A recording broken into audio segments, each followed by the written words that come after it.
ব্রাজিলে খেলা দেখে আমি ব্রাজিলের ফ্যান হয়ে গেছি। বিশ্বকাপ এলেই যেন বদলে যায় বাংলাদেশ। প্রিয় দলকে নিয়ে আলোচনা সমালোচনা আর তর্ক বিতর্কে উত্তেজনা চলতে থাকে পথে প্রান্তরে অলিতে গলিতে সবখানে। তবে বিষয়টা যদি হয় ব্রাজিল আর আর্জেন্টিনা, তাহলে তো আর কোনো কথাই নেই। এবারে সেই উত্তেজনাকে কেন্দ্র করে টিএসসিতে দেখা গেল এক রোমাঞ্চকর দৃশ্যের। বাংলাদেশ সময় শনিবার সকাল 6:30 শুরু হয় ব্রাজিলের ম্যাচ। প্রতিবারের মতো এবারও খেলা দেখতে টিএসসিতে জড়ো হন ব্রাজিলের ভক্ত সমর্থকরা। তবে সেখানে আর্জেন্টিনার সমর্থকরা থাকবে না তা কি হয়?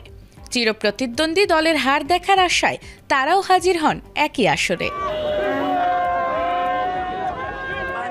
খেলা শেষে হাসিটা অবশ্য সবচেয়ে চওড়া ছিল ব্রাজিলিয়ানদের মুখেই। জয় নিশ্চিত হওয়ার পর শুরু হয় তাদের উল্লাস, আর ঠিক তখনই ঘটে যায় সবচেয়ে মজার ঘটনাটি। প্রতিপক্ষ ব্রাজিলের জয় সহ্য করতে না পেরে এক আর্জেন্টিনা সমর্থক জ্ঞান হারিয়ে ফেলেন। এরপর তাকে কোলে তুলে নিয়ে বিজয় মিছিলে মাতেন ব্রাজিলের সমর্থকরা।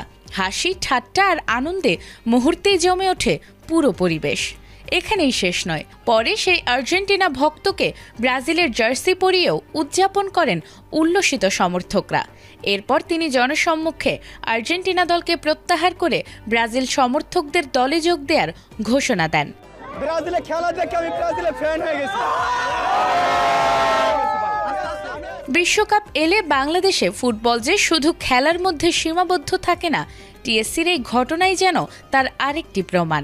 ব্রাজিল আর্জেন্টিনার চিরন্তন লড়াইয়ের সঙ্গে যোগ হলো নতুন এক মজার অধ্যায়, যা আরও একবার মনে করিয়ে দিল ফুটবল নয়, বিশ্বকাপ আসলে বাংলাদেশের এক অন্যরকম উন্মাদনার নাম। নাজমুন নাহার জান্নাত, এটিএন বাংলা।